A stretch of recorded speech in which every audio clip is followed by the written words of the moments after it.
Hola a todos, muy buenos días. Aprovecho de saludar a todos los que están conectados en este día viernes, acompañándonos en lo que es este inicio del nuevo webinar y nuevo ciclo de eficiencia energética. En esta oportunidad vamos a tratar lo que son los temas de los conceptos de eficiencia energética, dando inicio a este primer webinar. Como les decía, me presento, mi nombre es Ignacio Guerrero y formo parte del equipo de capacitación de Legrand Viticino en Chile. Así que, como les decía, muy feliz, muy contento de estar acá con todos ustedes. Aprovecho de saludar a Edgardo, Domingo, Manuel, Rodrigo, Jesús, Carlos, Maximiliano, Wellington, Agustín, muy buenos días. Qué bueno que nos estén acompañando, Danilo, Felipe, Javier. Muy contento, como les decía, de poder estar acá. Para comenzar, vamos a ver, como les decía, este nuevo ciclo que comienza hoy con este ciclo de webinars de eficiencia energética. Puntualmente el día de hoy, como les decía, viernes 31 de mayo, conceptos de eficiencia energética. Luego, en la segunda oportunidad, el próximo viernes 7, vamos a tratar lo que es soluciones de eficiencia energética para edificios, para luego pasar al siguiente webinar de este ciclo de gestión eficiente de la iluminación.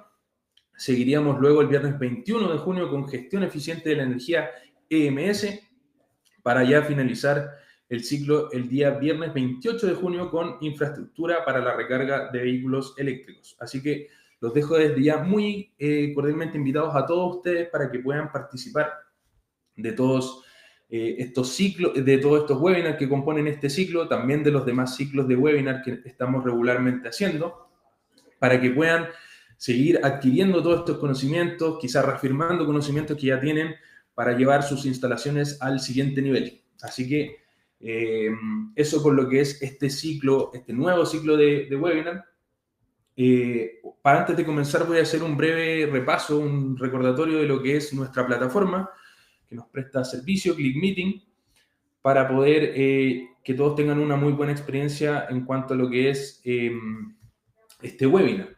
En primer lugar, voy a dejar desde ya habilitado el modo de preguntas y respuestas para que todos ustedes puedan escribirnos por el chat las preguntas que tengan y estas queden remarcadas en este rectángulo azul para que no se pierdan en relación a todos los otros mensajes que van siendo almacenados en el chat. También les comento que la presentación ustedes la pueden descargar. A continuación, yo voy a habilitar el modo para que ustedes puedan descargar la presentación. Si me dan un par de segundos, ahora mismo voy a dejar activa la opción de descarga de la presentación. Así que ahora mismo estoy habilitando, como les decía, lo que es la opción para que ustedes puedan descargar este material que el relator ha preparado para ustedes el día de hoy. Así que ahora debería poder visualizarse en la parte superior de la pantalla lo que es el link de descarga para que ustedes puedan tener la presentación. Así que si me pudieran confirmar, si pueden acceder al link, si pueden visualizarlo, si pueden descargar la presentación para poder llevar así el material a todos ustedes. Se ve muy amable, muchas gracias Nicolás, Juan, por confirmar ahí que podemos visualizar lo que es la presentación. Así que, como les decía, les repito nuevamente, en la parte superior de la pantalla ustedes van a poder hacer descarga de lo que es el material de la presentación del día de hoy. Así que me gustaría llamar a mi colega Rodolfo Cabrera, que va a ser el relator del día de hoy. Rodolfo, si estás por ahí.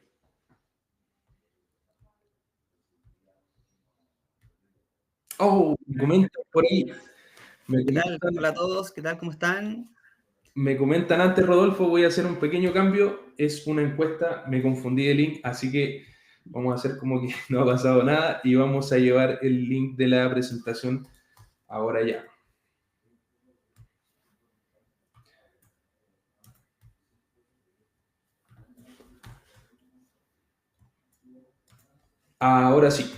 Ahora sí debería poder llevar a la presentación de manera correcta. Ahora sí, Rodolfo, todo tuyo.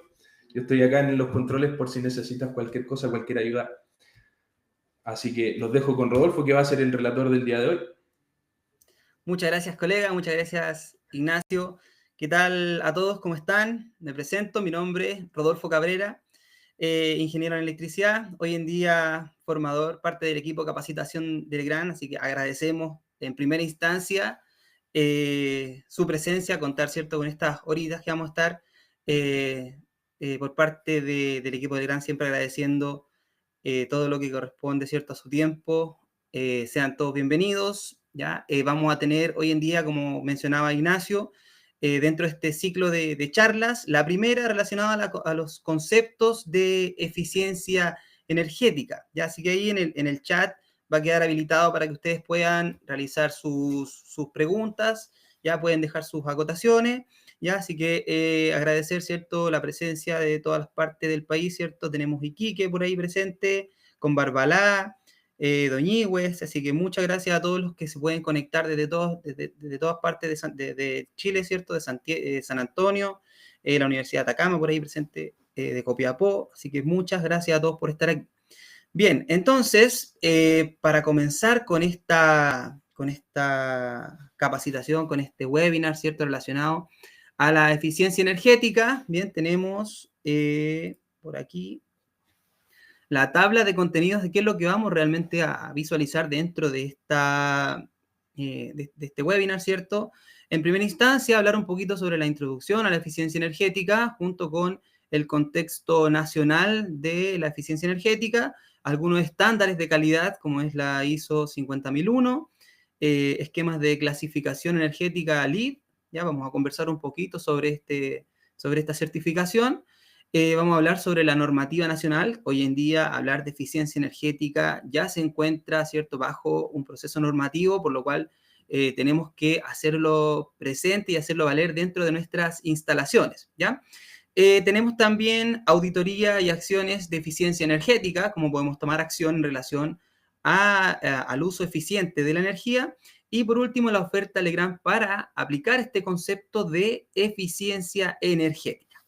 Bien, señores, comenzamos entonces con la introducción a la eficiencia energética, hablando un poquito en realidad sobre los conceptos. Ya si hablamos del concepto de eficiencia energética, en estricto rigor, es un conjunto de acciones, ¿ya?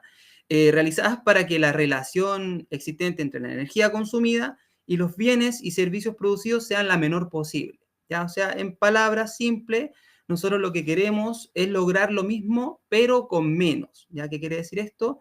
Que aplicamos el uso de tecnologías mucho más renovadas a lo que teníamos anteriormente, ¿cierto? Y aplicamos el concepto de el cambio de hábitos para tener nosotros, ¿cierto?, un uso de la energía eficiente. O sea, el concepto de no derrochar la energía.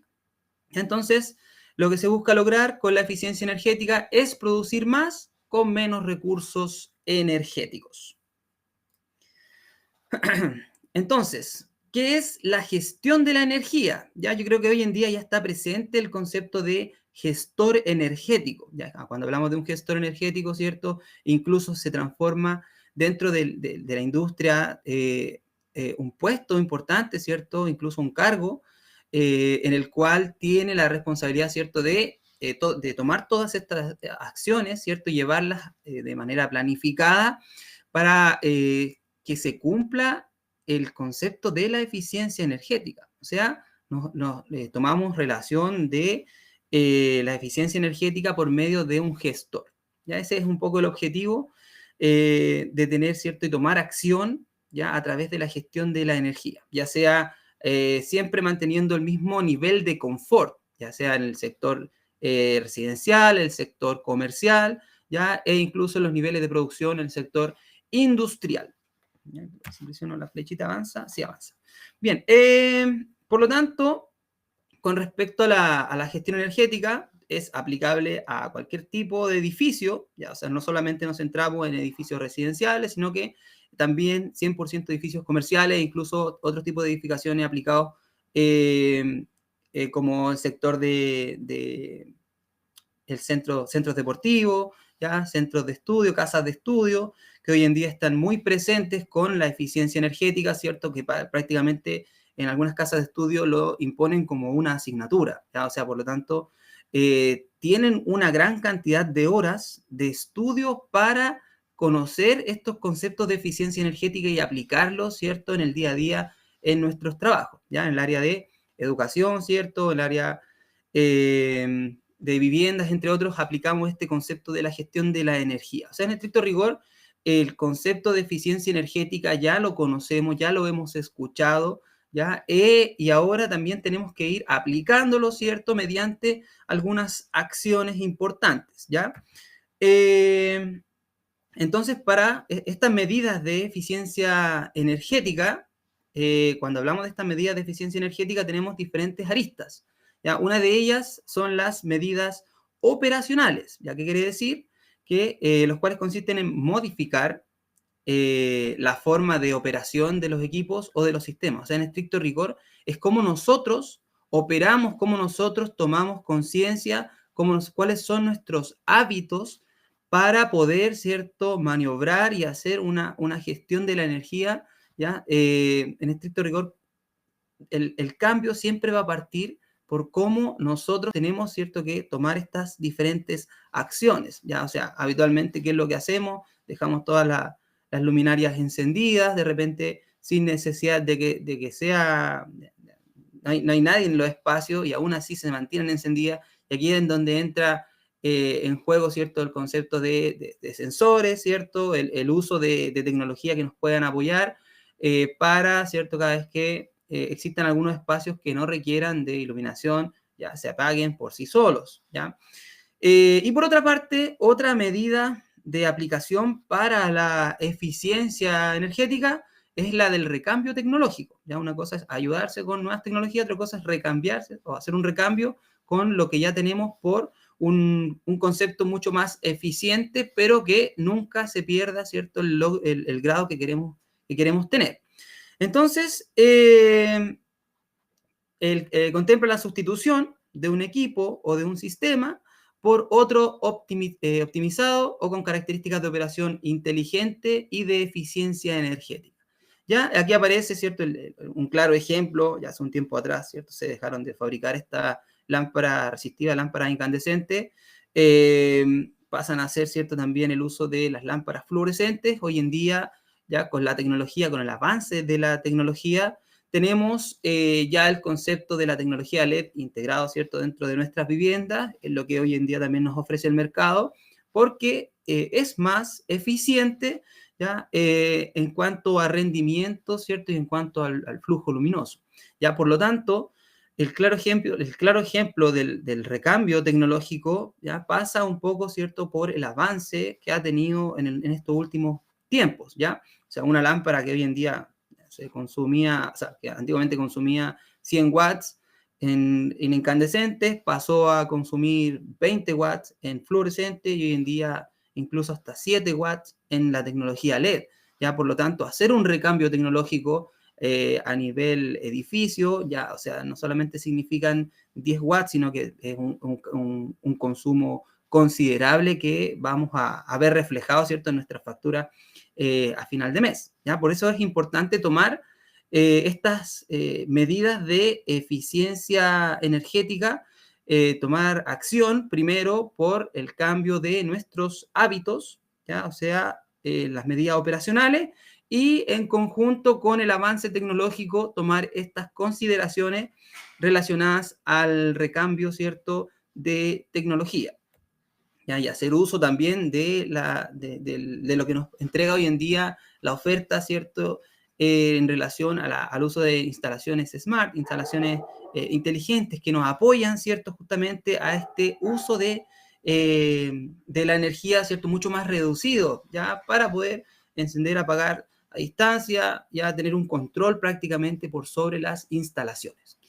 Bien, hablando un poquito sobre los beneficios de la eficiencia energética, ¿ya? En primer lugar, ¿cierto?, el uso óptimo de la energía genera diversos beneficios en términos ya sea económicos, medioambientales e incluso a nivel país. Bien, entonces, claro, obviamente hacer un uso eficiente de la energía, una de las primeras aristas siempre va a ser un beneficio económico. Ya voy a invertir, voy a hacer una muy buena inversión para tener esta retroalimentación en el tiempo, ¿ya? Y se va a ver reflejado mes a mes, ¿ya? Entonces, el primer beneficio económico reduce los costos de producción, operación de las empresas, mejorando la competitividad. Con relación al medio ambiente, ¿ya? El beneficio ambiental, ¿ya? Reduce el consumo de recursos naturales, ¿ya? Por consiguiente, disminuye la emisión de gases contaminantes, ya que es un concepto que vamos a ver un poco más adelante dentro de esta presentación, ¿cierto? Pero es importante, ¿cierto?, mencionar que, claro, aplicamos de repente uso eficiente mediante generación de energías limpias, ¿ya? Pero aquí hay un punto importante mencionar que de repente para poder lograr esto necesitamos grandes espacios naturales, ya que a lo mejor son estos recursos, ¿cierto? Importantes para no contribuir, ¿cierto? Con la deforestación, ya algún espacio. Es importante tomar en consideración cuáles son los espacios que sí podríamos utilizar, ¿ya? Para no influir en el medio ambiente, ¿ya? Y evitar, ¿cierto?, esta emisión de gases contaminantes. Con respecto al beneficio a nivel país, aumenta la seguridad del abastecimiento de energía y disminuye la vulnerabilidad del país por dependencia de fuentes energéticas externas. Ya recuerden que nosotros tenemos una red eléctrica interconectada. Ya hoy en día prácticamente tenemos mucho más consumo eléctrico de lo que teníamos hace unos años atrás, ya debido a que con el avance tecnológico prácticamente todo lo que nosotros tenemos, ya sea en nivel residencial, en nivel comercial, es de uso eléctrico. Por lo tanto, aumenta el consumo eléctrico y al aumentar el consumo eléctrico, ¿cierto? ¿Qué es lo que voy haciendo? Voy saturando las redes de distribución. Ya, por lo tanto, yo me preocupo, ¿cierto? Siempre de tener un buen uso de la energía. ¿Ya? Por lo menos para mi parte, ya ser un contribuyente de hacer un buen uso de la energía para que este efecto se genere también incluso hasta a nivel país. ¿Ya? Con la contribución de la generación de energías limpias, con ¿cierto? Un uso eficiente de la energía. Hablando un poquito del contexto nacional de eficiencia energética, bueno, si hablamos de consumos, ¿ya? El consumo final aquí de la energía, hablando en porcentajes, se divide, ¿cierto?, en el sector residencial, ¿ya? Público comercial, en el sector industrial, ¿ya? Sector minería, ¿cierto? Y también el sector transporte. Entonces, existe un 22% que está pensado, ¿cierto?, en el sector residencial, que es el consumo final que tenemos hoy en día, un 38% relacionado a la industria y minería, un 36% al transporte, ¿ya? Ahora, si esta gráfica circular la comparamos y la llevamos a una gráfica relacionada a la emisión de gases de efecto invernadero, ¿ya? Tenemos el nivel residencial se lleva un gran porcentaje en base a cómo va a ser, ¿cierto?, el proceso de un uso eficiente de la energía, porque en realidad pasa mucho por el desconocimiento, ¿ya? Por el uso de la energía, por el desconocimiento, a uno simplemente que se preocupa, llega, enciende la iluminación, ocupa algunos artefactos, después sale de la casa, deja todo enchufado, ¿cierto? Algunas veces quedan algunas lámparas encendidas, entonces por lo tanto a nivel residencial pasa que nos despreocupamos y dejamos todo y al final de cuentas se transforma en un gasto, en un consumo, ya en una saturación de la red que de repente se puede transformar en un consumo innecesario. Ya han escuchado hablar del concepto de el consumo vampiro, el consumo fantasma, cuando dejamos nosotros nuestros cargadores de los teléfonos, ¿cierto?, enchufados todo el día, toda la noche, ¿ya? Por lo tanto, o estos diodos LED que traen algunos dispositivos que en su interior tienen un display, ¿cierto?, como el microondas, el televisor, que trabaja con el concepto de tener consumo de energía cuando funciona, consumo de energía en stand-by, ya por lo tanto todo esto se transforma en un consumo permanente. Ya este consumo permanente se puede evitar, ya en primer lugar con ayuda de estas nuevas tecnologías, estos nuevos conceptos smart. Por lo tanto, vamos a tratar de reducir este consumo para poder, ¿cierto?, hablar, ¿cierto?, de lo que tiene que ver con bajar un poco la emisión de los gases de efecto invernadero por lo que nosotros generamos, ¿ya? Porque en estricto rigor, las emisiones de gases de efecto invernadero es un concepto que se genera por sí solo, ¿cierto?, en base a la Tierra, pero nosotros hacemos un aporte a ello, ¿ya? Y la idea es bajar ese aporte. Ya, por aquí mencionan que no se ve muy bien el número del consumo de transporte y del sector, digo de inmediato, 36,4% para el transporte, 38,3% para la industria y minería, ¿ya? Recuerden que esto es una gráfica, ¿cierto?, que está reflejada para el año 2019. Ya existen algunas páginas que hacen este concepto del consumo final en base a la generación, ya como lo es generadora, ¿cierto?, que hay todo un estudio completo donde aparecen los porcentajes del consumo de cada uno de ellos. Bien, a ver, ¿a dónde estamos acá? Avanzando un poquito con la información, en relación al contexto nacional de la eficiencia energética, ¿cierto? Hablamos del consumo, ¿ya? Y aquí hablamos del consumo mucho más específico por tipo de edificación. Ya recuerden que ya se transforma, cuando hablamos del sector residencial, las viviendas son responsables prácticamente del 69% del consumo de la energía final del sector edificación y representan el 60% de la superficie construida. Recuerden que ya hoy en día ya hoy en día con la saturación que tenemos, ¿cierto? Ya no se trabaja en construcción horizontal, sí que no, más bien estamos trabajando en construcción vertical, por lo tanto, los espacios, las superficies cada vez están mucho más reducidas, el consumo se transforma en un consumo superior a lo que teníamos anteriormente, ¿cierto? Como les mencioné. Por lo tanto, se transforma, todo esto se refleja en el tiempo y podemos determinar que las viviendas son las responsables de este 69% del consumo final de la energía, ¿ya?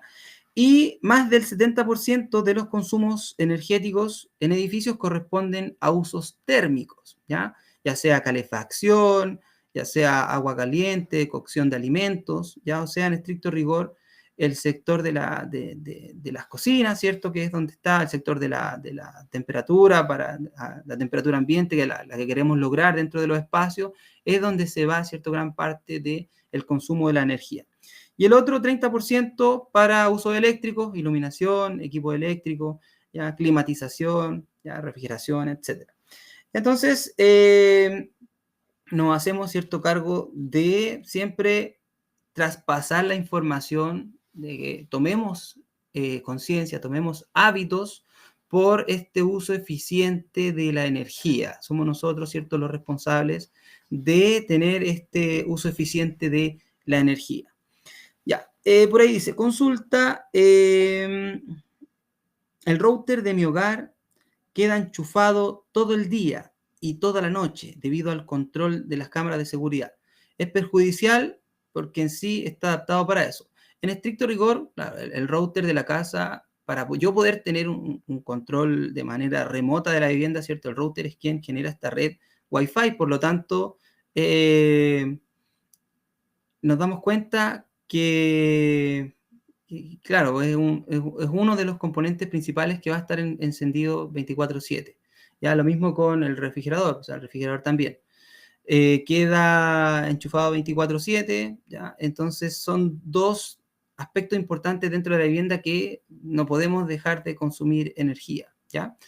Pero claro, todo el resto sí es importante desenergizarlo si es que no lo estamos utilizando, ¿ya?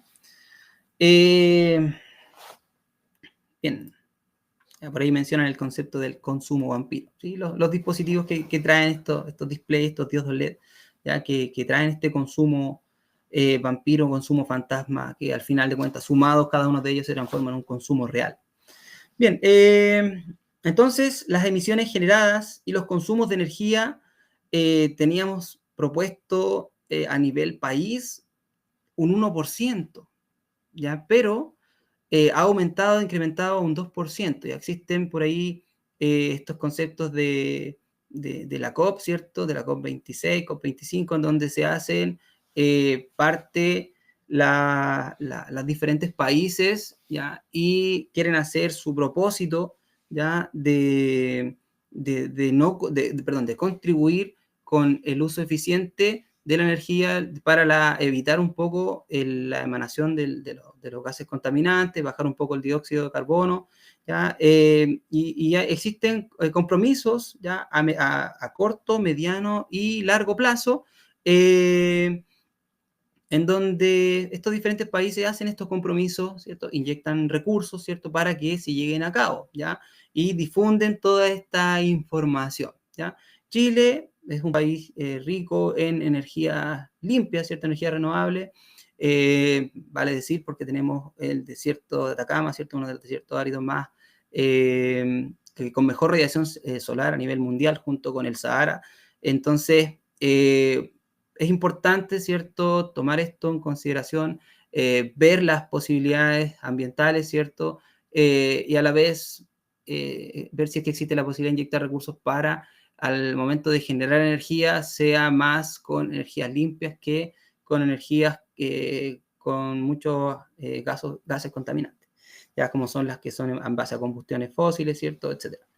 Bien, entonces, para cumplir con estos parámetros, ¿ya? El escenario del desarrollo sostenible, necesitamos revertir la tendencia de bajar del 1 al 2%, que sea inverso, del 2 al 3%, al 1%, ¿cierto?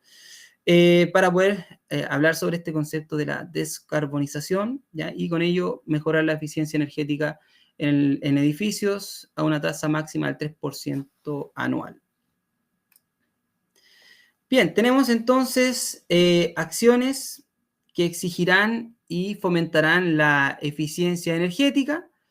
Bien, como les mencionaba, hoy en día aplican mediante normativas. ¿Ya? Al inicio conversábamos, existen normativas hoy en día que regulan todo el proceso del uso eficiente de la energía por diferentes tipos de servicios, ¿ya?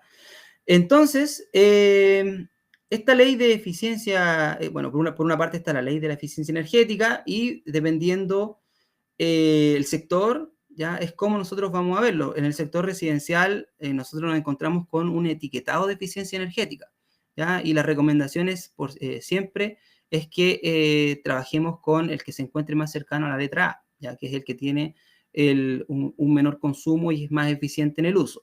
¿Ya? Entonces, en el sector, ya sea comercial, industrial, existen los procesos de gestión de la energía de grandes consumidores, ¿ya? Y a la vez institucionalizar la eficiencia energética. O sea, aquí es donde entra el concepto del gestor energético, ¿ya? Es quien se hace cargo, ¿cierto?, de hacer estudios de los consumos que existen en las industrias, en las empresas, en los edificios comerciales, ¿cierto? Y con ello, ¿cuál es el plan de acción que deberíamos tomar, ya, para poder reducir el consumo, para poder reducir y hacer un uso eficiente de la energía? Ya, hoy en día existen muchos edificios que todavía siguen trabajando con iluminación fluorescente, ya, por lo tanto, si hablamos de 8.000 lámparas en un edificio, es un consumo importante que se puede reducir, ¿ya? Con respecto al área de calefacción, hay muchos sectores en donde nos preocupamos, ¿cierto?, de calefaccionar, pero no nos preocupamos de la hermeticidad del edificio, o sea, hacer una envolvente del edificio, o sea, que tenga, no del edificio, sino que de la edificación en sí, de que tenga una envolvente totalmente hermética, ¿ya? O, ¿cierto?, para que al momento de calefaccionar se cumpla en un periodo de tiempo determinado y no tenga que estar funcionando forzado todo el tiempo porque existen algunas grietas, algunas no sé, vidrios que están rotos o algunas aberturas que existen debajo de las puertas, ¿ya? En donde prácticamente se involucra el frío, ¿cierto? Se escapa el calor, por lo tanto, nunca llegamos a la temperatura deseada, ¿ya? Entonces, cuando hablamos de eficiencia energética, hablamos de no solamente energía eléctrica, sino que otros tipos de energía, ¿ya? Relacionados 100% a la calefacción y otras aristas importantes. Entonces, esta normativa que vendría siendo por lo menos aplicada eficiencia, las exigencias de eficiencia energética aplicada a edificios, vendría siendo el pliego técnico número 14, o sea, el RIC 14, ¿ya? Que es donde, ¿cierto?, nos involucramos ahora un poquito más, ya hablando un poco de los estándares de la ISO 50001 y la normativa de los pliegos técnicos, ¿cierto?, y el esquema de clasificación energética LEED, ¿ya? ¿Cuáles son sus propósitos? Entonces, este estándar de calidad, este estándar 50001, ya en realidad lo que hace es buscar, ¿cierto?, cómo promover una estructura de sistemas y procesos necesarios para mejorar el rendimiento energético. ¿Ya? Entonces, la idea es incluir la eficiencia dentro de estas edificaciones y el consumo de la energía para poder cumplir con estos estándares de calidad, ¿ya? Ese es un poco el propósito que tiene regirse bajo estos estándares de calidad, ¿ya? Que tiene que ver justamente con monitorear el uso de la energía, ¿ya? Y en base a eso tomar acciones, ¿ya? Eso es lo que nosotros siempre vamos a tratar, ¿ya? Monitorear, ¿cierto? Hacer mediciones, hacer un análisis, y ya sea por diferentes tipos de servicios, ¿ya? Lo que es energía térmica, lo que es energía eléctrica, ver todo lo que tiene que ver con la envolvente, todo lo que tiene que ver con cumplir con los parámetros de iluminación, ¿cierto? Cumplir con todo el uso eficiente de la energía. Si no cumplimos, ver cuál es la acción que deberíamos tomar para cumplir con ello. Ya, al no tener una conformidad, ¿cierto? Bueno, aquí aparece una mejora continua, ya que al tener, ¿cierto?, una política energética, lo que hacemos es una planificación energética, implementamos, ¿cierto?, y vemos cuáles son los sistemas, métodos de operación que vamos a tomar en consideración para la verificación, ¿ya? Y dentro de esta verificación está el monitoreo, la medición, el análisis y la conformidad o no conformidad para tomar las correcciones, acciones, ya sean correctivas, ya sean preventivas. Muchas veces, ¿qué es lo que hacemos habitual? Esperamos que algo falle para corregirlo, ¿ya? No nos preocupamos de tener una mantención preventiva, ya que es fundamental, ya porque muchas veces los componentes trabajan de mala forma solamente por una falta de mantención. Entonces, al final de cuentas, lo que hacemos es esperar que falle para su reemplazo o para su corrección, ¿ya? Entonces, es importante tomar en consideración siempre mantenciones preventivas durante unos periodos de tiempo determinados, ¿ya? Y con ello, tomar una acción, ¿ya? Y esta acción vamos a hacerla pasar, ¿cierto?, por una auditoría interna, ya sea de los diferentes sectores, y con ello vemos, ¿cierto?, nuevamente este ciclo de la revisión por parte, ¿cierto?, de la gerencia. Vamos teniendo este ciclo de la mejora continua dentro de las edificaciones o las industrias. Es un poco el proceso de acogerse a este monitoreo de la energía bajo los estándares ISO 50001. ¿Ya? Entonces, ¿cómo funciona un poco este escala? Primero planificamos, ¿ya? O sea, creamos un plan, ¿ya? Se centra en entender el comportamiento energético de la organización para establecer los controles y objetivos necesarios que permitan mejorar el desempeño energético. O sea, en estricto rigor, hago un plan de acción. O sea, primero, ¿qué es lo que vamos a realizar? Bien, tenemos esta área, tenemos esta área, tenemos esta área. Ya, analicemos, veamos cuál es hoy en día el consumo que tenemos, hoy en día las filtraciones que tenemos, y con ello nos vamos al hacer, ¿ya? Entonces, buscamos implementar este procedimiento, regular estos procesos regulares, ¿cierto?, con el fin de controlar y mejorar el desempeño energético. Luego de ello, al realizar esta acción, verificamos, ¿ya?, que monitoreamos nuevamente, medimos los procesos y los productos en base a las políticas, objetivos y características clave de las operaciones, y con ello reportamos un resultado, ¿ya? Y tomamos nuevamente acciones en el caso de que existan nuevamente consistentes esta regulación que no se ha cumplido, bien, hasta ir mejorando de manera continua el desempeño energético, siempre en base a resultados. O sea, en estricto rigor voy en una cadena, en un ciclo, en donde siempre trato de tener una mejora continua. Ese es el proceso. Ya, como requerimientos estructurales, proveen la estructura para convertir la gestión de la energía en un proceso sistemático y controlado, ¿ya? Aplicando ¿cierto? Estos conceptos de medición, estos conceptos de monitoreo y control, ¿ya? Los requerimientos medulares, ya que son procedimientos generales para observar y mejorar el desempeño energético, o sea, todo se basa en periodos de tiempo, ¿ya? No es de un día para otro, es un proceso. Y dentro de este proceso me encargo, ¿cierto?, de tener esta revisión inicial, el plan de acción que tomamos, ¿cierto?, la ejecución que se realizó y un monitoreo, ¿cierto?, final, que en estricto rigor se transforma nuevamente en mi monitoreo inicial. ¿Por qué? Porque vuelvo al ciclo de tomar nuevamente planes de acción, ¿ya? Entonces, estos requerimientos medulares, aquellos centrados en la gestión misma de la energía, lo cual permite a una organización trabajar solo en ellos y de igual forma estará integrando el desempeño energético en sus variables de control operacional y será posible ver resultados en su consumo energético y costos asociados. Ahí es donde aparece, ¿cierto?, esta revisión energética, este control operacional, este monitoreo, mediciones y análisis, ¿cierto?, que me vuelven al inicio de la revisión energética.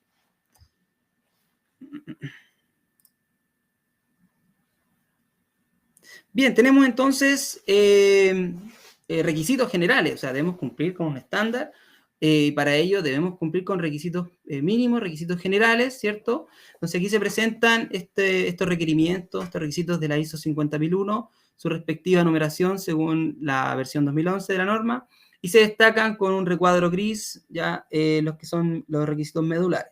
Entonces, como requisitos generales, la responsabilidad de la gerencia,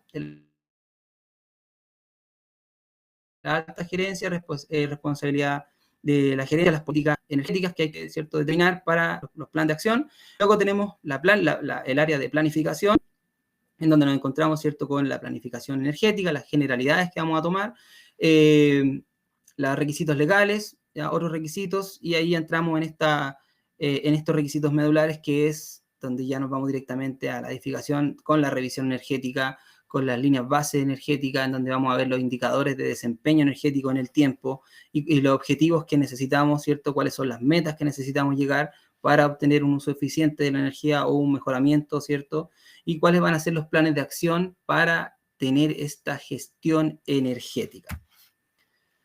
En la etapa del hacer, ya donde está la implementación y operación, ¿cierto? Donde vamos a llegar a la etapa de control operacional, en la etapa de diseño y la adquisición de servicios para el mejoramiento.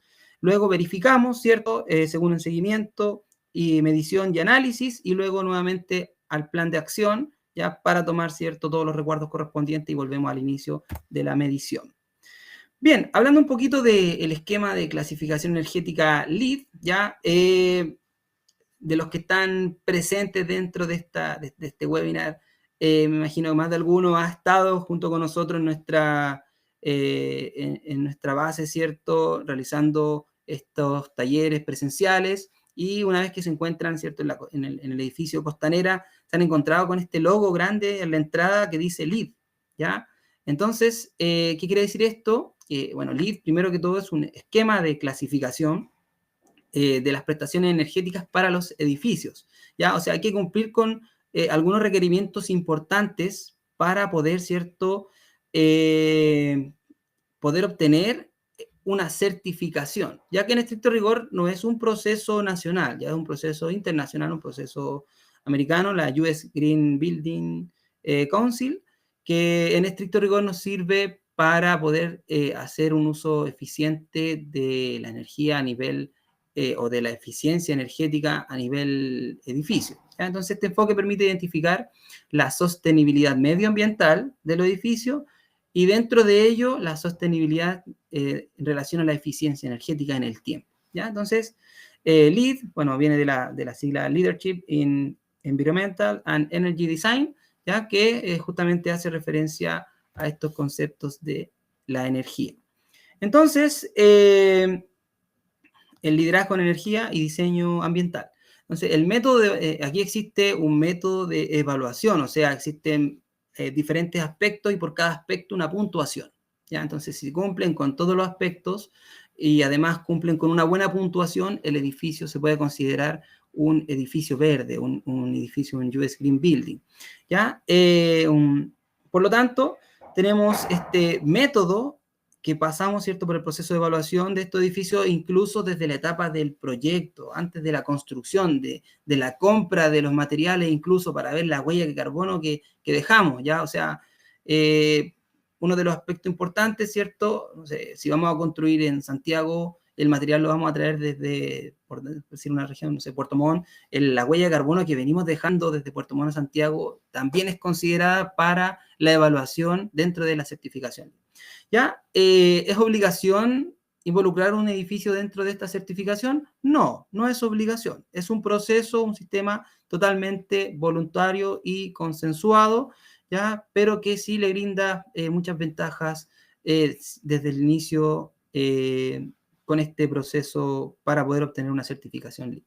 ¿Ya? Entonces, en estricto rigor, mide, entre otras cosas, el uso eficiente de la energía, el agua y la correcta utilización de materiales, ¿ya? El manejo de desechos en la construcción y la calidad del ambiente interior de la edificación. O sea, ve muchos aspectos importantes ya dentro de lo que es una edificación. Y aquí es donde tenemos los diferentes procesos que ellos, ¿cierto?, involucran, que hoy en día son 9, ¿ya? Iniciaron como con 5 proyectos y luego de ellos fueron, ¿cierto?, abarcando hasta hoy en día estar en 9 categorías, ¿ya? El primero, un proceso integral, promueve incorporar prácticas colaborativas de diseño, ¿cierto?, en las diferentes fases, incluso desde las más tempranas, para el desarrollo, ¿cierto?, de estos proyectos, la localización y transporte. Otro aspecto importante, los materiales y los recursos, ¿ya? Fomenta el uso de materiales de construcción sostenible y la gestión de residuos, ¿ya? La eficiencia del agua, ¿ya? Promueve, ¿cierto?, el uso más eficiente de aguas de interiores. Ya no sé si se han encontrado en algunas edificaciones que en los baños, por ejemplo, antes uno, claro, abría una llave, ya se lavaba las manos, ¿cierto? Y en algunos casos uno llegaba al baño y la llave continuaba, ¿cierto?, derrochando agua, ¿ya? Hoy en día ya eso ha ido cambiando y los edificios que cuentan con esta certificación ya se van a encontrar con sistemas ya automatizados. O sea, ustedes van a pasar la mano y va a caer agua un periodo de tiempo y luego se corta, ¿ya? Para hacer un uso eficiente de la energía. O incluso estas llaves automáticas, ¿cierto?, que uno presiona un botón y también funcionan por un periodo de tiempo determinado. Con respecto a la energía y atmósfera, ya promueve un mejor desempeño energético, ya, del edificio a través de estrategias para reducir la demanda de energía. La eficiencia energética, ¿cierto?, va a estar siempre involucrada en los sistemas de los edificios y promover esta energía sostenible, renovable, ¿cierto?, y el comportamiento que tiene y el consentimiento. Entonces, dentro de esta arista, dentro de este aspecto donde entra el área eléctrica, ya el uso de la energía eléctrica. Entonces, es importante, ¿cierto?, recalcar que para todos los sectores o los espacios públicos dentro de la edificación o de los sectores comerciales dentro de las oficinas se cumpla con la exigencia correspondiente, incluso con las exigencias mínimas, ¿ya? Sitios sustentables, fomenta estrategias que... vamos un poquito por acá. Acá está. Fomenta estrategias que minimicen el impacto sobre los ecosistemas, gestión de aguas pluviales, alternativas de transporte, ¿ya? La calidad ambiental interior, ¿ya? Promueve siempre una mejor calidad ambiental interior mediante el control de sustancias contaminantes, el acceso a la luz natural y vistas al acceso del control a los ocupantes, ¿cierto? Y siempre un confort térmico y acústico, ¿ya? O sea, en este aspecto, lo que trata de conseguir, ¿cierto?, esta arista, en primer lugar, como les mencionaba, si hablamos de el concepto térmico, ya tenemos que hacernos cargo de la envolvente, de que no existan pérdidas en el ambiente. Ya si hablamos de lo mismo con el concepto acústico, ¿ya? Y con respecto a la calidad ambiental, bien, existen entonces la emanación de dióxido de carbono, ¿cierto? Tener, ¿cierto?, una refrigeración o una ventilación correspondiente en los diferentes espacios, ¿ya? Para poder tener una mejor calidad ambiental interior, ¿ya? Nace este concepto después de la modificación de esta clasificación, estas categorías, el concepto de innovación, ¿ya? Que valora aquellos atributos del proyecto que van más allá de los requisitos contenidos en las otras categorías LEED, ¿ya? O incorporar alguna estrategia que no aborda ningún otro de los otros 8 aspectos, ¿ya? O sea, dentro de lo que estamos proponiendo a la hora de diseñar un proyecto con este tipo de certificaciones, hay una arista importante que es la innovación, ¿ya? Y prioridades regionales, que vendría siendo, que aborda la prioridad ambiental regional para edificios en diferentes regiones geográficas, ¿ya? Entonces, con estas 9 categorías, el edificio desde el inicio, a través de un gestor, podemos conseguir una certificación. Y dependiendo del puntaje, es la certificación que va a obtener, ¿ya? Que puede ser entre 40 y 49 puntos solamente un certificado, entre 50 y 59 puntos un certificado LEED Silver, ¿ya? O plata, entre 60 y 79 puntos oro, y sobre 80 puntos, ya que vendrían siendo ya prácticamente los máximos puntajes de todos los ítems, ya vendría siendo platino, ¿ya? Hoy en día en el país existen muchos edificios que cuentan con la certificación LEED, ¿ya? Y es importante mencionarlo porque quiere decir que está hace mucho tiempo ya el país comprometido con este tipo de procesos, incluso desde el inicio de la construcción, ya para contar con un uso eficiente de la energía y una calidad de ambiente interior. Bien, los dejo invitados ya a unos conversatorios relacionados a estos green buildings, a estos edificios verdes, con el especialista Frederick Orloff, ya un conversatorio, ¿cierto?, con nuestro colega Salvador Burton, que se realizó el día 16 de septiembre, hace unos años atrás, ¿cierto? Y está disponible, ¿cierto?, en nuestro canal de YouTube, Legrand Chile, ¿ya? Entonces podemos, está separado en 2 etapas, ¿cierto? Primero, la construcción sustentable con certificación LEED, en donde se abordan grandes aspectos importantes en relación justamente a estos edificios verdes. Ya, entonces los dejo cordialmente invitados, ¿cierto?, a que visualicen estos conversatorios, ya son súper importantes. Están estos links de conversatorios, podríamos buscarlos y dejarlos también ahí dentro del chat para que puedan ustedes también revisarlo después con mayor calma. Bien, hablando un poquito de la normativa nacional, ya hablábamos, ¿cierto?, del RIC 14. El RIC 14, bueno, su título lo dice, exigencias para la eficiencia energética aplicada en edificios. Entonces, está 100% enfocada a la eficiencia energética en edificios. ¿Ya? Ahora la pregunta es, ¿todos los edificios? Ya hay ahí, ¿cierto?, una mención que dice cuáles son los tipos de edificios que deben aplicar, ¿ya? Entonces, claro, aquí hay mención al diseño arquitectónico eficiente, a un uso de calefacción, climatización eficiente, calderas para el agua caliente, ascensores, ya que hoy en día también existen ascensores, ¿cierto?, que tienen un menor consumo, iluminación y sistemas eléctricos. Bien, entonces, este RIC número 14 como objetivo, ¿cierto? Bueno, como título primero, exigencias de eficiencia energética para edificios, ¿ya? Como objetivos, el objetivo de este presente pliego técnico es establecer las exigencias mínimas, ¿cierto?, que debe tener de eficiencia energética que se deben cumplir las instalaciones de consumo de energía eléctrica de los edificios del país, ¿ya? O sea, ustedes saben que el RIC es el reglamento de las instalaciones eléctricas, el reglamento de seguridad para la instalación eléctrica de consumo. Por lo tanto, nos enfocamos 100% al área eléctrica. El alcance y el campo de aplicación, bueno, este pliego técnico se aplica para todos los edificios nuevos, ¿ya? O sea, quiere decir que si ya tengo un edificio existente, ya no debo cumplir con esta exigencia, a menos que haga alguna modificación con equipos nuevos dentro de este edificio. Y entonces, para todos los edificios nuevos y los que aquí se describen, en estricto rigor, edificios existentes con posterioridad a la entrada en vigencia de este pliego deben cumplir también con esta exigencia.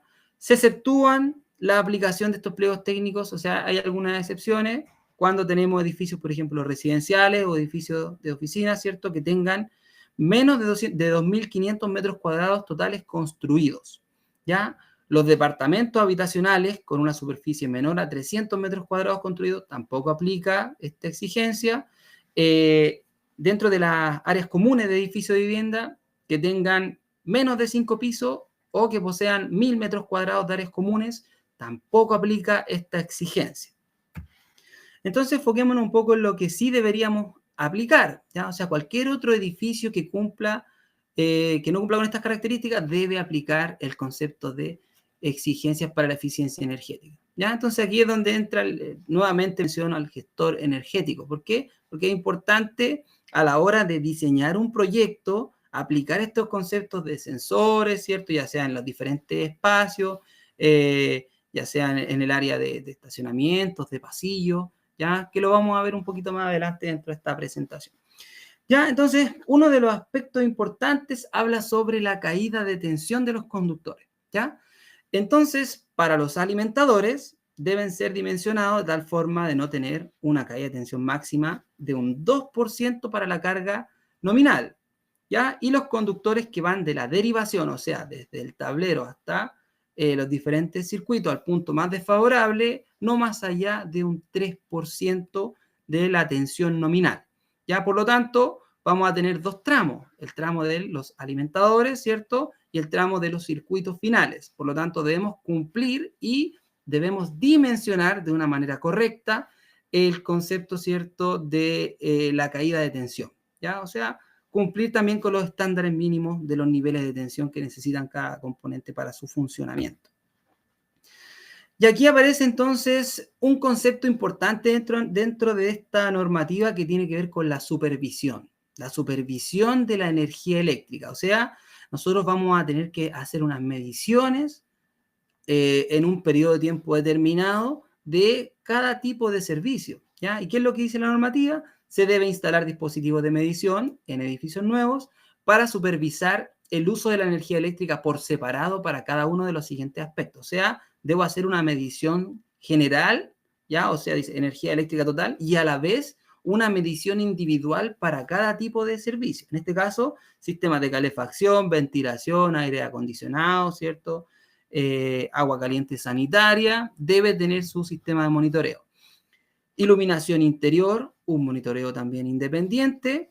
Iluminación exterior, también debe existir, ¿cierto?, la medición de cuánto es el consumo, y para la iluminación exterior aparece también otros aspectos importantes que tienen que ver con los horarios de encendidos permitidos.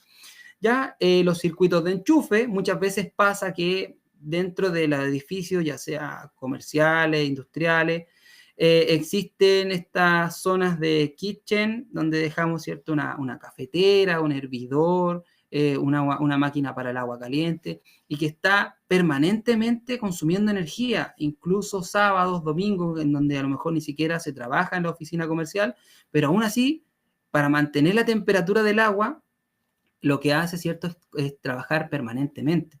Entonces, debemos tomar acción incluso pensando en estos circuitos de enchufes, ¿ya? En donde tenemos que desconectar si es que en realidad no se va a usar, ¿ya? Si la oficina trabaja de las 9 a las 6, ok, que los circuitos de enchufe trabajen de las 9 a las 6, los que son prioritarios, dejarlos a lo mejor con energía, y los que no son prioritarios, a lo mejor dejarlos fuera si no tienen un consumo, y así evitamos también los consumos vampiros y estos consumos innecesarios, ¿ya? Sistemas sanitarios, agua potable, alcantarillado, también debe tener un sistema de medición, y los ascensores. Esos son los aspectos, entonces, que hoy en día menciona la normativa, ¿ya? Y como les dije, por sobre todo estos aspectos, una medición general.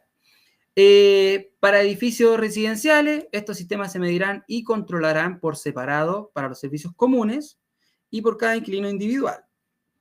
Y dice que debemos tomar un registro cada 15 minutos como mínimo, y todos los consumos indicados en los puntos anteriores, y se lleva un registro en forma horaria, en forma diaria, en forma mensual e incluso en forma anual. Y este registro debe quedar por al menos 12 meses, ¿ya? Entonces dice, el sistema debe ser capaz de mantener estos registros en forma electrónica o manual durante un mínimo de 12 meses.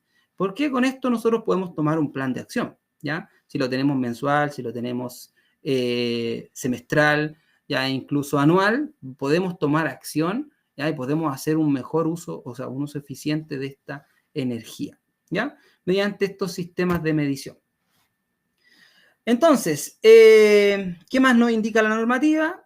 Respecto a la documentación, en un plazo de 30 días después a la fecha de recepción del sistema, se debe entregar al propietario o al administrador del edificio los planos as-built, o sea, los planos de cómo está construida la instalación, de la instalación eléctrica, y dentro de ello incluir siempre diagramas unilineales del sistema de distribución eléctrico con el monitoreo correspondiente y el control del edificio, planos de la disposición de cada piso, en que se indique la ubicación y el área servida por el sistema de distribución monitoreado y controlado. Y dentro de esta documentación que se debe entregar, en primer lugar, nosotros vamos a necesitar el uso de algún sistema, ¿ya? Algún software. En nuestro caso, el EMS, que es Energy Manager Software, ¿ya? Que es el EMS, que es un software de medición de la energía, ¿cierto?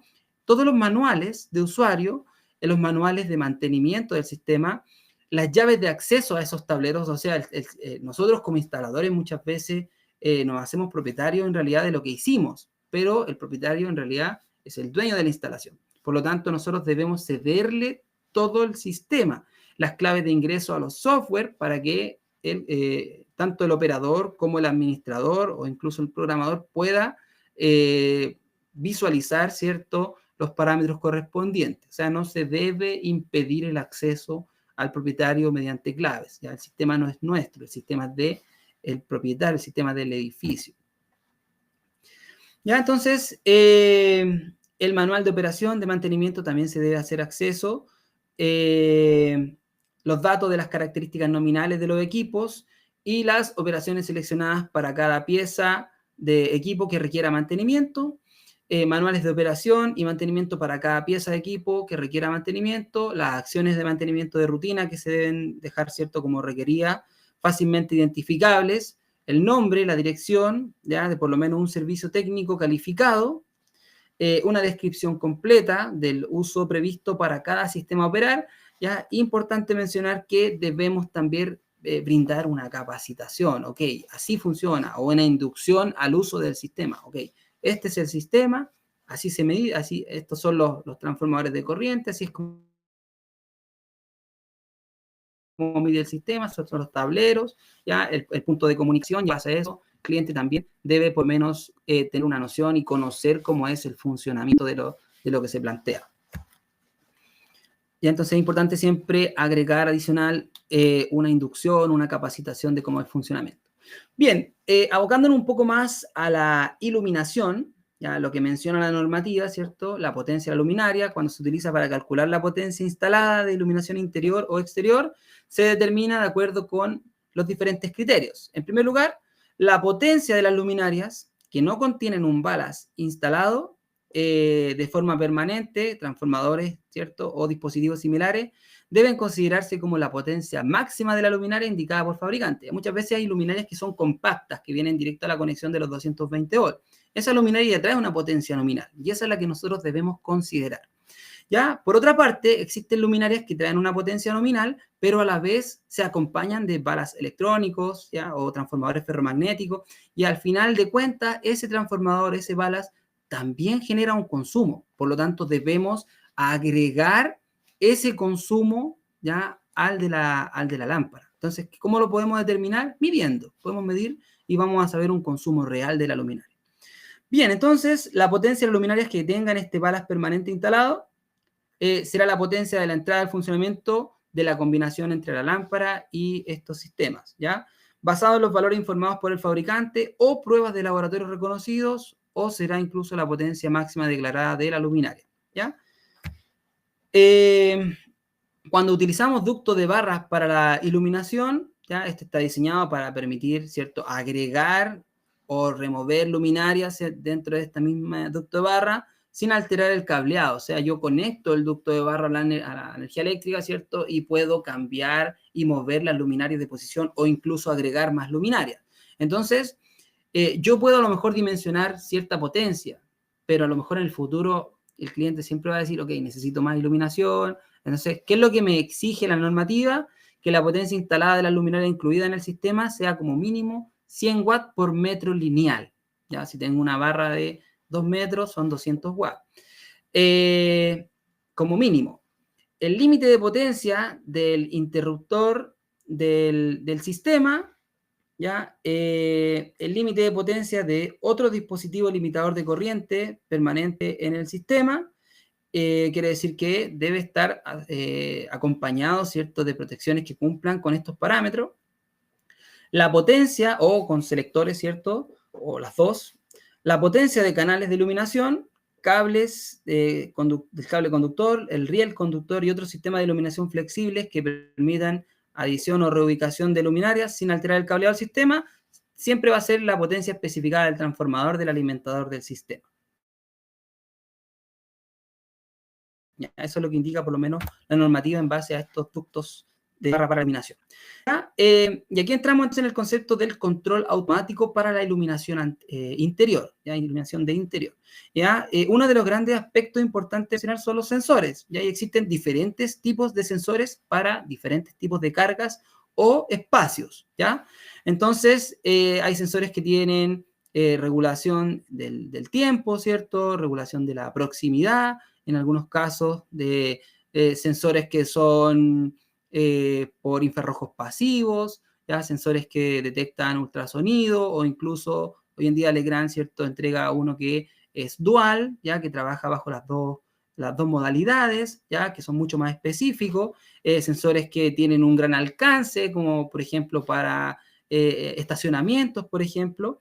¿Ya? Entonces, cuando hablamos de sensores, ya los sensores utilizados para el control de iluminación interior deben permitir el encendido manual, ¿ya?, a través de un aparato eléctrico, o sea, a través de un interruptor. O sea, no solamente voy a necesitar encender mediante el sensor, sino que también la posibilidad de conectar un interruptor manual para su encendido, ¿ya? O sea, si voy a utilizar sensores, ¿puedo hacerlo? Sí, sin problema, pero debo acompañarlo de un interruptor. Cada dispositivo o más que un interruptor, un aparato eléctrico de control. Cada dispositivo de control, o sea, sensor, controla una zona de no más de 200 metros cuadrados, y siempre y cuando la superficie total a controlar sea menor o igual a 1000 metros cuadrados. Se debe tener en consideración el lugar de instalación de los sensores al interior del edificio, de manera de protegerlos contra el agua, contra el polvo, ya con un índice IP20 como mínimo para recintos cerrados. O sea, estamos hablando de un grado de protección contra agua, contra polvo, contra ciertos contactos directos, como mínimo para recintos cerrados. Para oficinas, IP42 como mínimo para espacio de circulación, como pasillo, ¿cierto? IP44 para espacios o recintos considerados húmedos, ¿ya? Recuerden que esos son los mínimos, ¿ya? Esos son los mínimos. El dispositivo instalado para cumplir con lo indicado en el punto anterior, ¿ya?, precisamente será de fácil acceso y estará ubicado de forma que los ocupantes puedan ver la iluminación controlada cuando se utiliza el dispositivo de control, y los dispositivos de control deberán ser compatibles con este sistema de control automático de la iluminación, ¿ya? O sea, van de la mano, van en conjunto.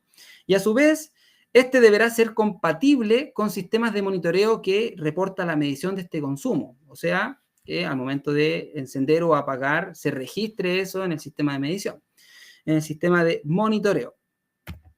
Ya, importante, cuando hablamos de sensores, tenemos que tomar en consideración el uso que se le va a dar al sensor. Ya no es lo mismo instalar un sensor en un pasillo que instalarlo en una oficina, ¿cierto?, en donde hay presencia, ocupación, ¿ya?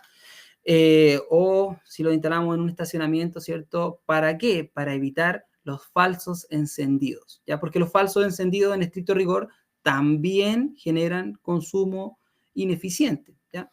Entonces, se privilegiará el uso de sensores en donde la configuración no pueda ser alterada por los usuarios, sino que solamente pueda ser modificada por el personal a cargo de mantención o instalación de los mismos. Ya ahí sí nos hacemos responsables nosotros como instaladores de lo que hicimos. Los sensores utilizados deben cumplir con el protocolo de análisis de ensayos de productos eléctricos respectivos definidos por la superintendencia, y en ausencia de este se debe cumplir con normas internacionales, ¿ya? También menciona que todo el sistema de iluminación de las áreas comunes debe contar con un sistema de control automático de iluminación interior, ¿ya? Que permita controlar la potencia de iluminación cuando no hay actividad detectada dentro de una zona de iluminación durante 20 minutos, ¿ya? Y en algunos casos, para las zonas de estacionamientos, lo que pide es reducir la iluminación, o sea, reducir la cantidad lumínica que tenga, ¿ya? Entonces, para estacionamientos, aparte de ser monitoreado y controlado, ya debe reducir un 30% automáticamente cuando no hay actividad, ¿ya? Por lo menos durante 20 minutos. Eso es lo que indica la normativa, ¿ya? Las zonas controladas de iluminación para esta exigencia no deben ser superiores a 300 metros cuadrados. Se exceptúa en casos justificados que el control permita el apagado de luminarias para alcanzar este 30%. O sea, quiere decir que para poder reducir la intensidad lumínica de una lámpara, tengo la alternativa de que sea una lámpara dimeable, ¿ya? O sea, que reduzca su intensidad lumínica y que el sensor también tenga esa capacidad, o sea, un sensor que trabaje ya sea crepuscular por presencia de iluminación natural o incluso por la reducción de la iluminación por periodos de tiempo, ¿ya? O sea, reduzca la iluminación, tenga parámetros, ¿cierto?, que se puedan ajustar.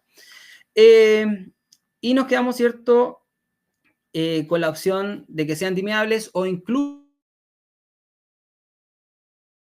que se mantengan, dice ahí, las luminarias para alcanzar el 30% deseado de disminución, o sea, podamos apagar a lo mejor algunas luminarias para poder llegar a esto, ¿ya? Siempre y cuando se mantenga el mismo grado de seguridad, porque si yo apago algunas luminarias, voy a dejar algunos espacios, ¿cierto?, oscuros y eso puede provocar algún accidente. Toda iluminación exterior, para la iluminación exterior, también debe ser monitoreada, también debe ser controlada. La iluminación será controlada por un dispositivo que apague automáticamente la iluminación cuando haya suficiente luz natural disponible. O sea, vamos a trabajar con sensores que permitan, ¿cierto?, la detección de la iluminación natural, la luz natural. Con respecto a la iluminación de fachada de los edificios y de paisaje, se apaga automáticamente en la medianoche o al cierre de los negocios, lo que ocurra más tarde, ¿ya? Y las 6 de la mañana la apertura de negocios, o sea, lo que ocurra primero. O sea, en estricto rigor, como les mencionaba, para la iluminación de fachadas tenemos periodos de tiempo determinados en donde se puedan utilizar. Entonces, dentro de estos tiempos establecidos por las autoridades competentes, a no ser que por aspectos de seguridad se decida dejar algunas luminarias encendidas más allá del horario antes señalado, ¿ya? Se exceptúa de esta disposición anterior si la energía está almacenada y ha sido provista por un sistema de generación renovable o cogeneración eficiente particular del edificio. O sea, podemos mantener un periodo de tiempo determinado, ¿cierto?, esta iluminación siempre y cuando la energía que la provee, ya sea mediante generación renovable o cogeneración eficiente. Ya, entonces aquí aparecen estos parámetros de encendido, de apagado durante las horas, entre las 6 y entre las 0 horas y las 6 de la mañana, ¿cierto? Deben permanecer, por lo menos lo que es fachada, deben estar apagados. ¿Ya? Entonces, para ello existen diferentes temporizadores, diferentes sensores, ya que permitan esto, ¿ya? Por lo tanto, debemos hacerlos presentes desde el inicio, si es que están trabajando en proyectos de edificaciones, desde el inicio para que hagamos un uso eficiente de la energía y a la vez cumplamos con las normativas, ¿ya? Entonces, todos estos procesadores de control de encendido y apagado deben ser capaces de mantener esta programación y el ajuste de horas durante la pérdida del suministro. O sea, deben tener además el temporizador horas de reserva en caso de que exista un corte en el suministro, y dice que debe ser por lo menos 10 horas. ¿Ya? Hoy en día en el mercado nos encontramos con temporizadores que cuentan con reserva de 72 horas, 48 horas, ¿cierto? Incluso Legrand ofrece uno que tiene hasta 100 horas de reserva, ¿ya? Si existe un corte en el suministro en sectores en donde no tienen una buena calidad de suministro y existen muchos cortes, ¿ya? Efectivamente estos estos temporizadores cumplen con esa característica, ¿cierto? Para con su batería interna almacenar la información y no se pierda la configuración, ¿ya? Porque ¿qué es lo que pasa si se corta el suministro y el temporizador se apaga? ¿Ya? Lo que va a pasar es que va a dejar de correr el tiempo. Cuando vuelva el suministro, el temporizador se va a desconfigurar, ¿ya? Si se cortó una hora, va a quedar una hora retrasado, ¿ya?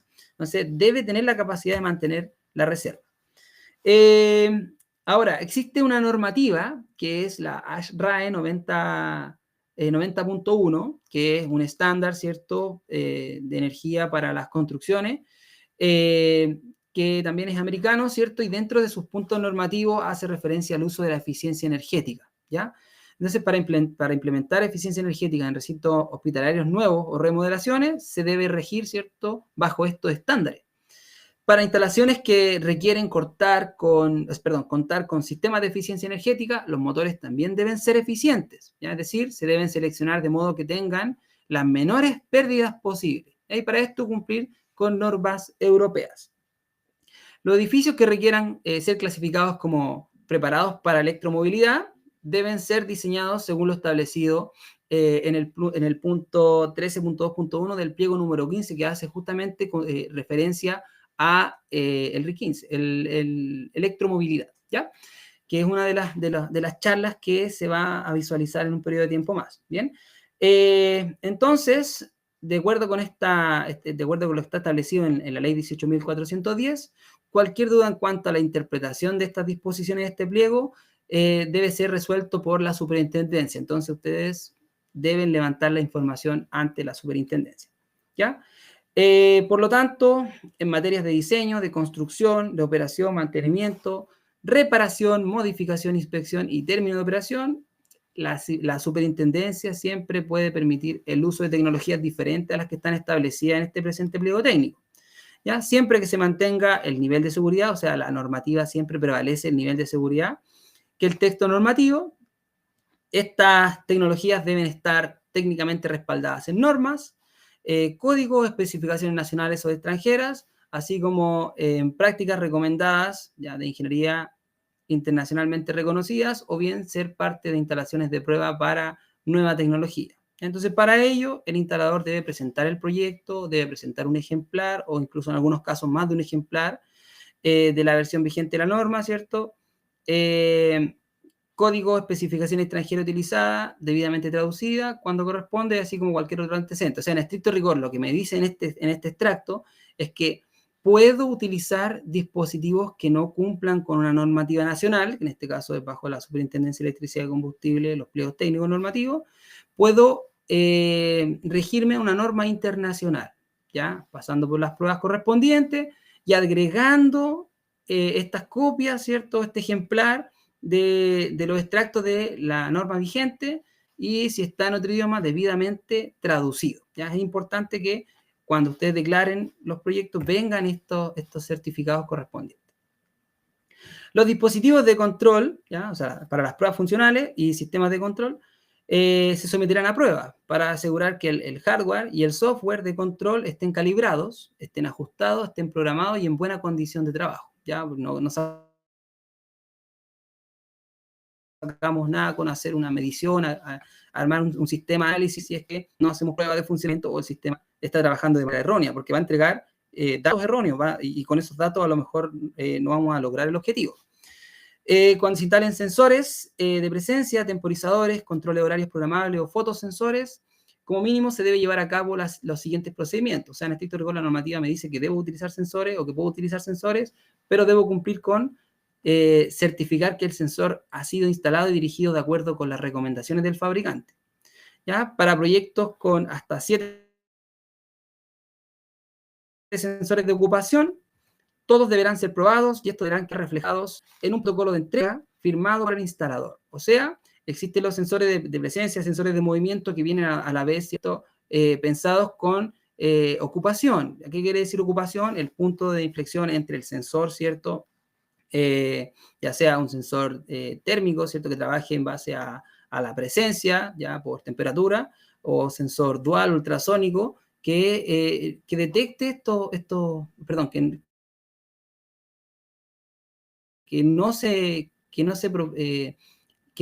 cumpla con esto de los falsos encendidos. ¿Ya? Es lo que trata de interpretar un poco la normativa. O sea, aplicar que si es un sensor de ocupación o tiene más de ciertos sensores de ocupación, ya nos preocupemos justamente de que cumpla con su objetivo principal.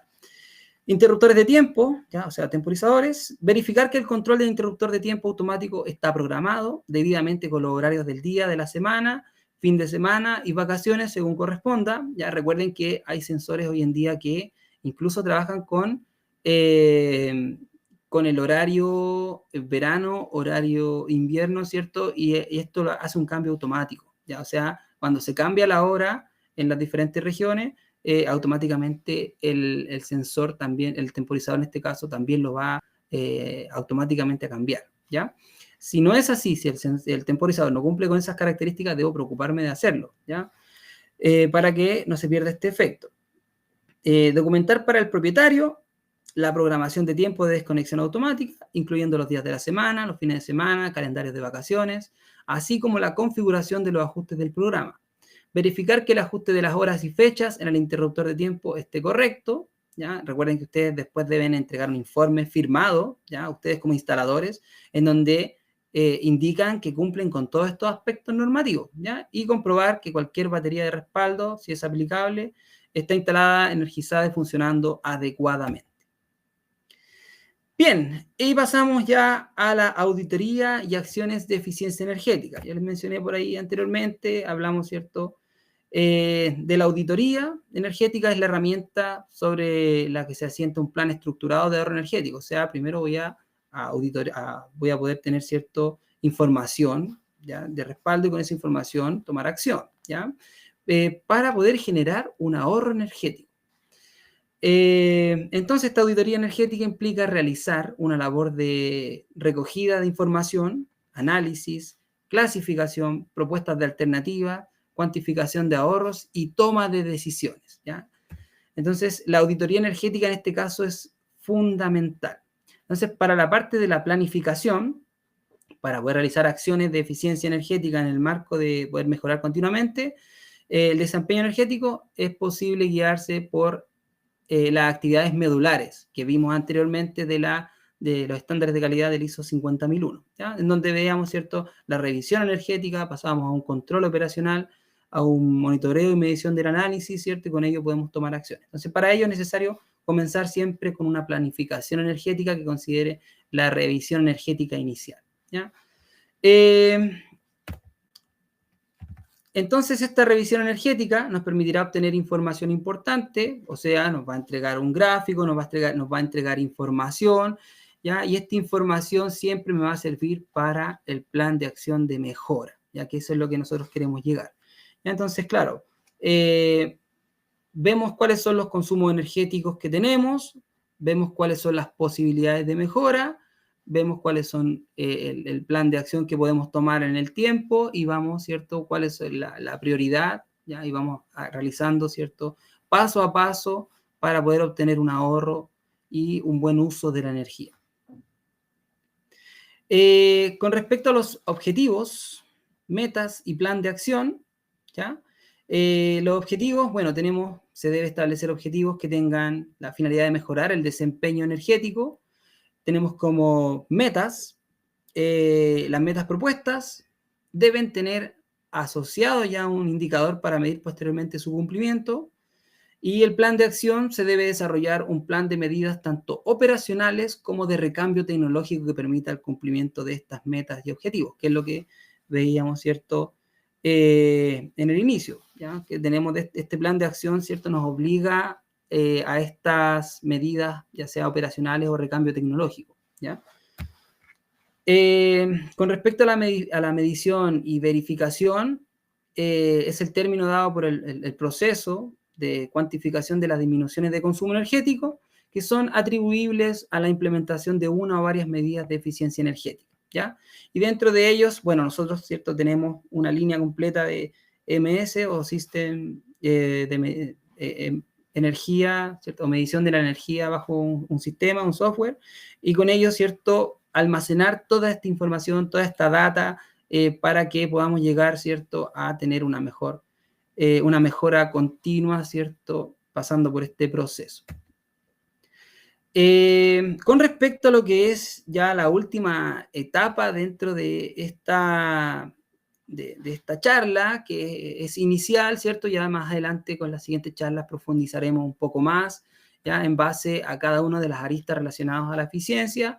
Legrand y el desarrollo sostenible, ya en estricto rigor, como empresa, ¿cierto?, existe una responsabilidad social empresarial, ya que son las iniciativas voluntarias, tales como la firma del Global Compact o respecto de criterios sociales y medioambientales severos, están contemplados para este índice, ¿cierto? Y forman parte de una política general, ¿ya? Orientada a la transparencia para destacar el compromiso concreto de Legrand en la responsabilidad social empresarial, ¿ya? O sea, Legrand está comprometido, ¿cierto?, con el desarrollo sostenible, ¿ya? Entonces, aquí existe el enfoque global hacia el desarrollo sostenible, una reducción del impacto medioambiental de los sitios del Grupo Legrand, ¿cierto? Control del uso de sustancias químicas y a la vez el uso de productos ecológicos, ¿ya? Entonces, la eficiencia energética Legrand, ya el compromiso que tiene, ¿cierto? Es un grupo ecorresponsable, ¿ya? Las marcas del grupo ofrecen, ¿cierto?, un perfil medioambiental y productos en cumplimiento según la ISO 14025 para la mayoría de sus productos, ¿ya? O sea, cumplen con este certificado. Y Legrand ha sido el primer grupo industrial francés en obtener una certificación ISO 50001 multisite en un amplio perímetro, ¿cierto?, a nivel europeo. Bien, los dejo entonces invitados nuevamente a que puedan revisar un poco más de información con un conversatorio con nuestra colega Alba Español, ¿cierto? Nuevamente con Frederick Orloff, que es un especialista, ¿cierto? Y con ello podemos ver, ¿cierto?, la importancia de la declaración ambiental de los productos, ¿cierto?, asociados a las instalaciones, en donde ahí nuestro colega Ignacio hace llegar el link también a través del chat para que ustedes puedan, ¿cierto?, con tiempo revisar esta información. Los dejo cordialmente invitados para que lo hagan. Bien, entonces tenemos una estrategia para la eficiencia energética y es responder a las exigencias de nuestros clientes en términos de confort, seguridad y productividad usando menos energía, ¿ya? Tenemos, con respecto al perímetro de la oferta general, aparece la distribución, ¿ya?, para la eficiencia energética, ya sea a través de los transformadores, a los ductos de barra, ¿cierto?, a los PFC y los sistemas UPS. Tenemos eficiencia energética aplicada a los centros de datos, ¿ya?, a los corredores fríos, PDU inteligentes, y a la gestión de la energía activa, ¿ya?, y mediante ello los sistemas de gestión de la energía, MS, controladores y medidores de energía, gestión y control de la iluminación, ¿ya? Por lo tanto, se hace presente entonces Legrand, ¿cierto?, para el área como les decía, del área de distribución, ya sea a través de los transformadores, ductos de barra, ¿cierto?, o las diferentes ofertas que entrega a través de los PFS. Con respecto a lo que es la distribución de la eficiencia energética, mayor potencia, el factor unitario de la potencia, ¿cierto?, de estos SAI, garantiza el máximo de la potencia real, ¿ya? O sea, si el 11% más respecto de los productos de la competencia, con un factor de potencia llegando incluso hasta el 0,9, ¿ya? Y al menos un 25% adicional respecto de los productos con un factor de potencia que incluso llega al 0,8, ¿ya? Entonces, ¿eso qué es lo que provoca? Provoca mayor eficiencia, ¿ya? Entonces, entre los valores más altos del mercado, o sea, tener un 96% de eficiencia, de rendimiento es importante, ¿ya? Hasta el 4% adicional de la eficiencia respecto de los valores mínimos demandados por el European Code of Conduct. ¿Ya? Entonces, es importante mantener un estándar de calidad de los productos, de los componentes, ¿cierto?, que utilizamos dentro de nuestras instalaciones. Y Legrand tiene el compromiso de entregar, ¿cierto?, siempre la mejor calidad. Entonces, los corredores fríos, optimización del circuito de aire frío, ¿cierto? Entonces, los pasillos fríos en media un ahorro energético de un 30%, ¿ya? Con respecto a los PDU, dentro de los rack inteligentes, también existe una precisión de la medición, ya más o menos de un 1%, los relés de paso a paso, ¿cierto?, de la eficiencia energética, o sea, podemos tener prácticamente el control y a la vez el monitoreo mediante la información dentro de lo que son los racks. Bien, con respecto entonces a la eficiencia energética a través de la gestión, ¿ya?, ahí donde nace esta línea EMS, ¿ya?, que es para poder tener, ¿cierto?, la supervisión de la energía con este sistema, ¿ya? Y como se dieron cuenta, es hoy en día prácticamente una exigencia. Entonces, Legrand tiene el compromiso de entregar la mejor calidad con sus componentes, con sus productos, y a la vez al momento del control poder ahorrar hasta un 60% de la energía mediante sus sistemas sensoriales, etc. Bien, muchas gracias a todos los que pudieron conectarse. Agradezco siempre el tiempo de cada uno de ustedes. Dejo la invitación a investigar sobre la eficiencia energética. Dejo la invitación también a que cambiemos un poco nuestros hábitos. Ya recuerden que el proceso de la eficiencia energética parte por el hábito de cada uno de nosotros. Así que agradezco eternamente que se hayan podido conectar, que hayan dedicado este tiempito a estar con nosotros, al grupo de Legrand Academy, ¿cierto? Así que muchas gracias a todos. Ignacio, dejo contigo entonces la invitación a la encuesta. Muchas gracias, Rodolfo, por tu tremenda presentación que nos hiciste llegar, la entrega de este conocimiento respecto a lo que son estos conceptos de la eficiencia energética, obviamente muy importante en todo lo que es el concepto global hoy en día de lo que son las instalaciones. Así que muchas gracias por tu tiempo, por hacernos llegar este contenido. Les recuerdo que vamos a estar desarrollando este ciclo de lo que es eficiencia energética. Hoy empezamos con este webinar de conceptos de eficiencia energética para ya luego seguir con las distintas temáticas que vamos a estar desarrollando a lo largo de todo el mes de junio. Antes de que se desconecten, por favor, les voy a pedir si pueden responder la encuesta de satisfacción que está en la parte superior de la pantalla en el enlace de clic aquí. Así que nuevamente dejarlos invitados, como decía Rodolfo, a que puedan seguir participando de todos estos webinars que componen este ciclo de eficiencia energética. Les recuerdo que al participar de la totalidad de los webinars que componen este ciclo van a poder optar a lo que es un certificado, un diploma de participación con las horas que pasaron capacitándose con nosotros. Así que los dejo más que invitados a que puedan seguir participando, adquiriendo estos conocimientos y llevando nuestras instalaciones al siguiente nivel. Así que muchas gracias por su participación. Ahí todas las preguntas que hicieron en el chat. Nos vemos en una próxima entrega y que tengan un muy buen fin de semana. Así que hasta luego. Nos vemos, Rodolfo. Cuídate. Muchas gracias. Muchas gracias a todos.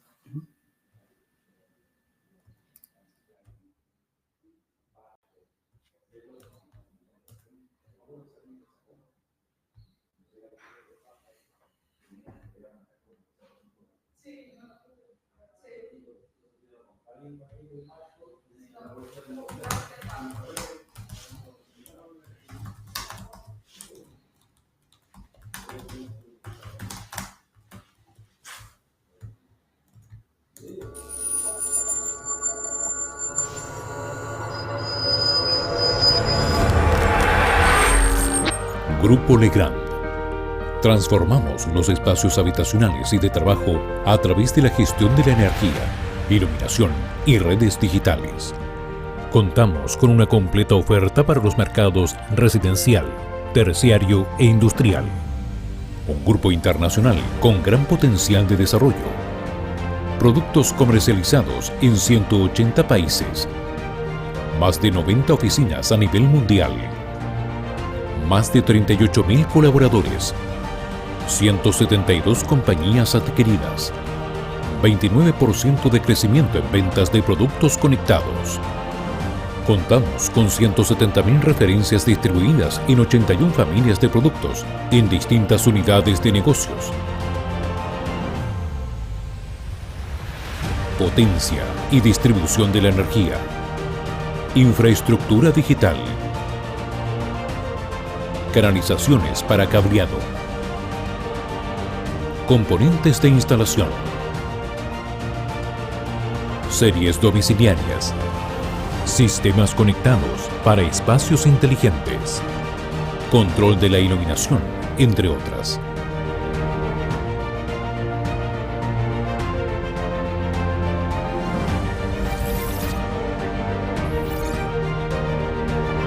Un componente integral de la estrategia de desarrollo del Grupo Legrand es la responsabilidad social empresarial, que tiene por objeto aportar los medios para lograr un crecimiento rentable y duradero de nuestras actividades empresariales. Para esto nos enfocamos en 3 ejes: compromiso con nuestros colaboradores, ofrecimiento de un ecosistema empresarial a nuestros clientes y proveedores, limitación de nuestro impacto sobre el medio ambiente. El Grupo Legrand en Chile cuenta con una completa red de servicios con el objeto de que la experiencia a través de sus marcas Legrand y Betty Chino sea la mejor, optimizando la especificación e instalación de su portafolio de soluciones. Además, contamos con canales digitales optimizados para nuestros clientes, webinars, videos, cursos en YouTube, cursos e-learning y capacitaciones presenciales, sitios web actualizados con información relevante de nuestros sistemas y productos, aplicación móvil para optimizar el trabajo de nuestros clientes desde sus smartphones. Grupo Legrand. Transformamos los espacios habitacionales y de trabajo a través de la gestión de la energía, iluminación y redes digitales.